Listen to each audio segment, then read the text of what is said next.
하나님 말씀 로마서 10장 4절 말씀입니다. 그리스도는 모든 믿는 자에게 의를 이루기 위하여 율법의 마침이 되시니라. 우리가 소요리 문답 52문을 할 차례인데요. 소요리 문답 52문 질문이 둘째 계명에 첨부된 이유들은 무엇입니까? 입니다. 둘째 계명이 뭐죠? 둘째 계명은 너희를 위하여 우상을 만들지 말라.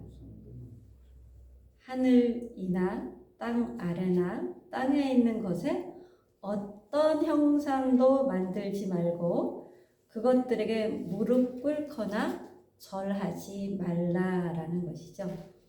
너희를 위하여 우상을 만들지 말라. 여기서 중요한 게 우상을 만들지 말라 같은데 그 앞이 중요해요. 너희를 위하여. 우리가 우상을 만드는 이유가 하나님을 위하여 만드는 것이 아니고 우리를 위하여 만든다라는 거죠.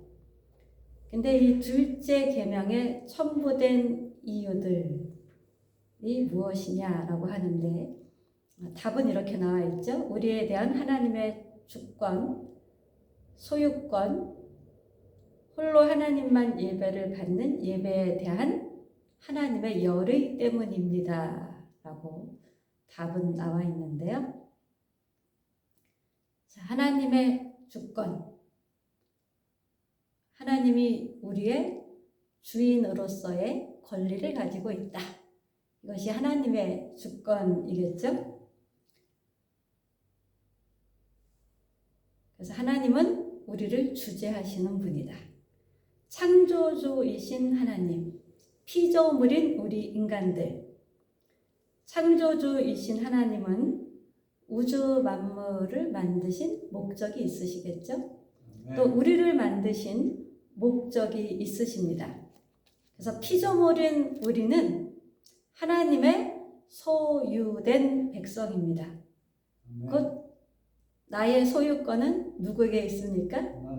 내가 아닌 하나님께 있다. 내 자식의 소유권은 내가 아닌 하나님께 있다. 내 남편, 내 아내의 소유권은 내가 아닌 하나님께 있다라는 것이죠. 근데 하나님은 하나님의 것을 굉장히 아끼고 소중히 여기십니다.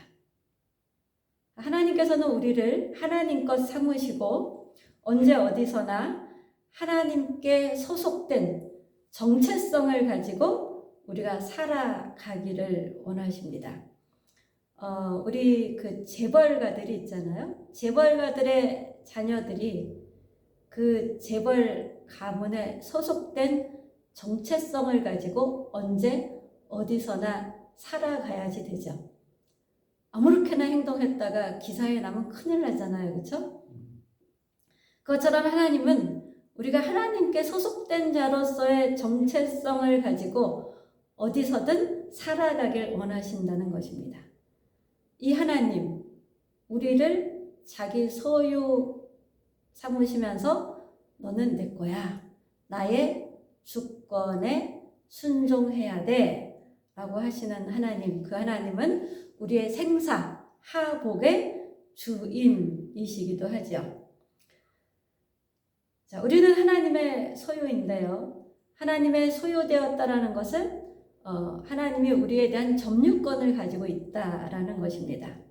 집 나가면 고생이다 이런 말이 있죠. 아무리 나를 잘 대접해주는 친구 집이나 친척 집을 방문했어도 거기서 얼마 정도까지 머무르는 게 우리가 편할까요? 하루. 네. 거기서 아무리 나를 잘 대접해주고 거기에서 오는 어떤 편안함도 있고 기쁨도 있고 만족도 있다 할지라도 그것이 굉장히 잠깐에 지나지 않죠.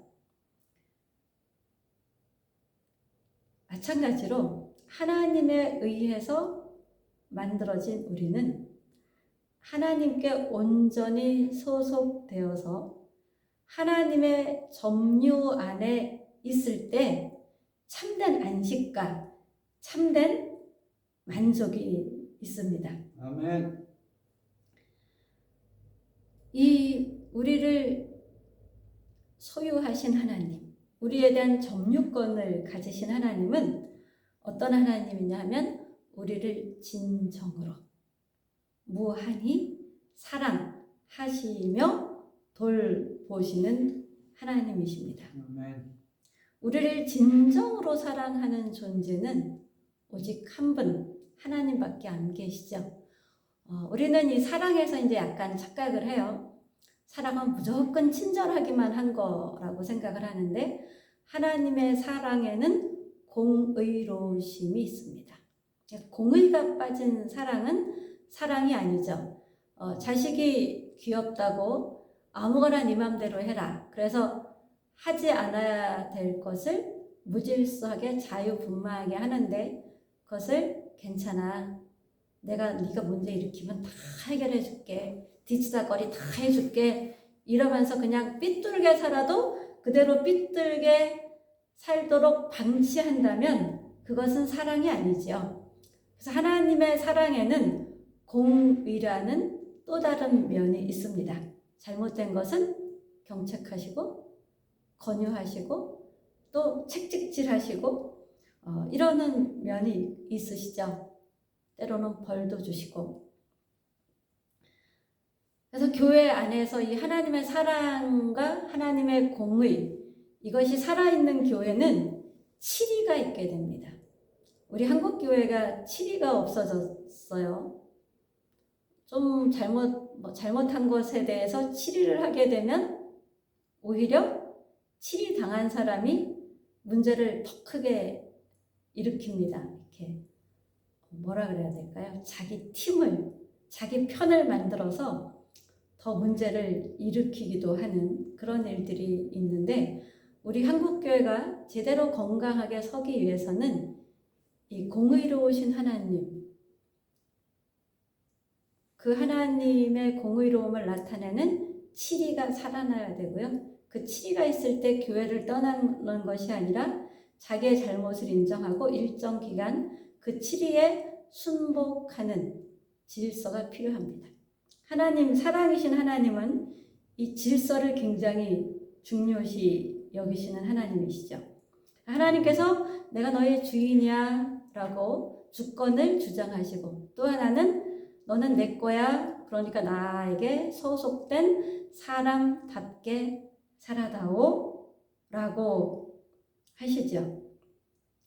하나님께 소속된 자답게 산다는 것은 하나님이 아닌 다른 것에 무릎 꿇지 않고 하나님이 아닌 다른 것에 우선순위를 두지 않고 오직 하나님이 최우선순위인 것을 인정하고 하나님을 최우선순위에 두면서 1년의 스케줄을 짜고 한 달의 스케줄을 짜고 일주일의 스케줄을 짜고 하루의 스케줄을 짜는 것을 의미합니다. 그래서 하나님을 최우선순위에 둬서 하나님을 제일 앞에 앞세우고 하나님과 만나는 시간을 제일 우선권을 두고 스케줄을 짠다면 그리고 그런 삶이 체질화된다면 하나님의 보호 아래 살게 되죠. 근데 그것이 자꾸 어그러져서 어느 날 보면은 시작은 아주 작은 각도에서 시작이 되었지만 한참 가서 보면은 0.1도 벗어나도 한참 가보면 굉장히 다른 곳으로 바뀌어져 있는 것을 우리가 알 수 있습니다. 시작, 우선순위라는 그 시작이 아주 중요합니다. 이 우선순위가 제대로 있을 때 우리는 하나님이 원하시는 예배를 드릴 수가 있습니다. 하나님은 하나님의 소유된 자가 오직 하나님만을 예배하며 하나님만을 섬기기를 원하십니다. 하나님은 우리의 생명의 근원이시고 우리의 능력의 근원이시죠. 그리고 우리가 소유한 모든 것의 근원이시기도 하십니다.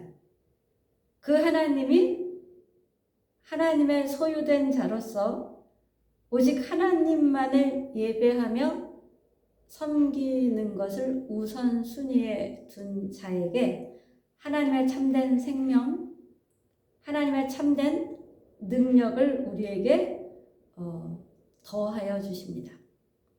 그래서 하나님을 우선순위에 두는 사람의 특징이 뭡니까? 질서를 잘 지키고 그 다음 자기 삶에 성실하게 됩니다. 직장에 나가서 권위의 질서를 존중하고 자기에게 맡겨진 일에 성실한 삶을 사는 자는 어떤 사람입니까? 생활 예배자로서의 삶을 잘 살아내는 사람입니다. 그런데 직장 생활에서 무릎 꿇지 않아야 할 곳에 무릎 꿇는 삶을 사는 사람은 잠깐은 그 무릎 꿇은 것으로 인해서 이득을 얻을 수 있겠지요. 그러나 그 이득은 정말 잠깐이라는 거죠. 사람들이 한동훈 장관에 열광하는 이유가 뭘까요? 그리고 또 누구죠? 검찰총장 된 사람에게 아무 말도 못한 이유가 뭘까요? 그들이 정직하게 살았고 불의에 타협하지 않고 살았다라는 거예요. 네, 성실하게 살았다라는 거죠. 네. 한동훈이가 자기는 술자리 안 간다 이러잖아요. 자기는 술자리 안 간다. 윗사람들이 야 우리 오늘 한잔 하자 이럴 때 저는 집에 가겠습니다. 이거 쉬울까요? 어려울까요? 근데 그걸 할 수 있는 사람은 어떤 사람입니까? 실력 없는 사람 그거 못해요. 실력이 있을 때 그걸 할 수 있죠. 실력 없으면 가서 뭐 그냥 술이라도 한 잔 따라야 되고 무릎이라도 해야 되고 넥타이 이마에다가 어떻게 합니까? 메고 노래라도 불러야 되고 이런 거 제가 어느 날 어느 길거리에서 보니까 제가 아는 개인적으로 잘 아는 분이 하나 좀 안면이 있는 분인데 술을 밤늦게 회사 사람들이랑 먹고 그리고 헤어졌는데 뒤통수에다 대고 90도로 인사를 하더라고요. 그래서 참 마음이 슬펐어요. 저 사람의 아내는 자기 남편이 저렇게 밖에 나가서 저렇게 고생하며 돈 벌어오는 거랄까? 그것도 모르면서 너 월급이 너무 적어 이러진 않을까? 이런 생각도 하면서 슬프긴 참 마음이 슬프긴 했는데요. 하나님은 윗사람에 대해서도 공경하는 마음, 옆에 사람에 대해서는 존중하는 마음, 아랫사람에 대해서는 배려하는 마음을 갖기를 원하시죠. 그래서 하나님의 소유된 백성으로서의 정체성을 가지고 살아간다면 이 하나님의 질서를 따르는 삶을 살게 되죠. 그래서 윗사람을 존중하고, 존중한다라는 것은 거짓말하는 건 아니에요. 비유 맞춰서 존중하고 동료들을 윗사람을 공경하고 동료들을 존중하고 아랫사람을 배려하는 그런 삶을 살아가면서 자기에게 맡겨진 일에 성실하다면 이런 사람을 하나님이 귀히 여길 뿐만 아니라 이런 삶이 쌓이면 어느 날 이 사람의 그 쌓인 삶은 실력을 인정받게 되겠죠. 근데 우리는 어떻습니까? 하나님 아닌 어떤 것에 무릎을 꿇거나 하나님 아닌 어떤 것을 우선순위를 두고 살지는 않는지요. 하나님은 자기를 미워하는 자를 미워하시겠다. 아버지로부터 3, 4대까지 이렇게 말씀을 하세요. 그러나 하나님만 의지하고 하나님께만 예배하는 자를 하나님은 어떻게 하신다 그러죠? 1000대까지 복을 주시겠다라고 합니다. 오늘 로마서 10장 4절 말씀을 보면 그리스도로 모든 믿는 자에게 의를 이루게 하여 율법의 마침이 되시니라라고 합니다. 율법의 마침 제2계명 우상을 너를 위해서 섬기지 말라. 우리는 예수 그리스도가 없을 때 나를 위해서 우상을 섬길 수밖에 없는, 나를 위해서 하나님 외에 다른 것을 의지할 수밖에 없는 마음을 가진 존재들이었습니다. 그러나 우리를 위해서 죽으시고 부활하신 예수 그리스도, 예수 그리스도와 함께 죽고 예수 그리스도와 함께 부활의 영으로 묶인 우리들은 우리 안에 뭐가 있습니까? 의이신 예수 그리스도의 영이 우리 안에 있죠. 그래서 우리는 영적으로 새로 태어났어요. 그래서 하나님께서 이 영적으로 새로 태어난 자에게 뭐를 주시겠다고 했냐 하면 새 영을 주겠다, 새 마음을 주겠다라고 했습니다. 새 영과 새 마음을 받으면 우리를 위해서 우상을 만들지 않을 수 있는 거예요. 근데 하나님으로부터 새 영, 새 마음을 받지 못하면 우리는 예수님이 우리를 위해서 죽고 부활하시고 승천하시고 다시 오시며 약속하신 이 성령의 시대에 살고 있지만 그럼에도 불구하고 우리는 우리를 위한 삶을 살 수밖에 없습니다.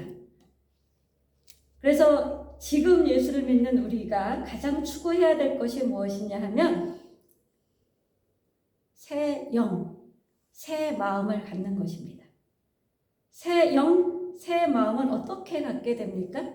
하나님이 주셔야 갖는데 하나님이 어떤 자에게 주십니까? 예수 그리스도를 주로 고백하고 그리고 성령을 주시기를 찾고 구하고 간절히 원하는 자에게, 사슴이 시냇물을 찾기에 갈급한 같이 성령님에 대한 갈급함이 있는 자에게 하나님은 새 영을 부어주셔서 더욱더 우리의 마음이 옛사람의 마음에 붙들리지 않고 새 마음으로 살 수 있도록 새 마음을 주시고, 그래서 옛사람의 모든 행위를 끊어버릴 수 있는 단호한 마음의 결단을 할 수 있을 뿐만 아니라 그 결단한 것을 새 영에 의해서 지켜낼 수 있는 힘을 가지게 됩니다.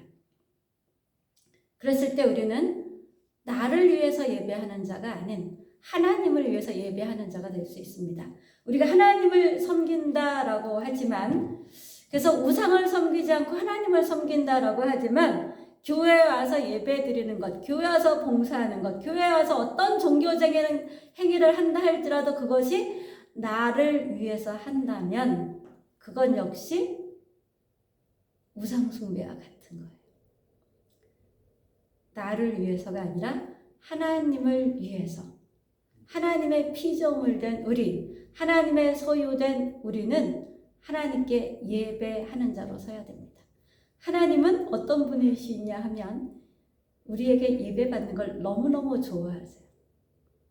예배에 대한 열의가 있으세요. 근데 하나님이 원하시는 기준에 합당하지 않게 예배하는 것을 하나님은 너무 싫어하시고 너무 미워하시는데, 자, 하나님이 원하시는 기준에 합당하지 않은 예배가 어떤 예배입니까? 나를 위해서 하는 거야. 나를 위해서. 너희를 위해서가 아니다. 하나님을 위해서 예배하라라는 것입니다. 하나님을 위해서 예배할 수 있는 저와 여러분이 되기를 예수님의 이름으로 축복합니다.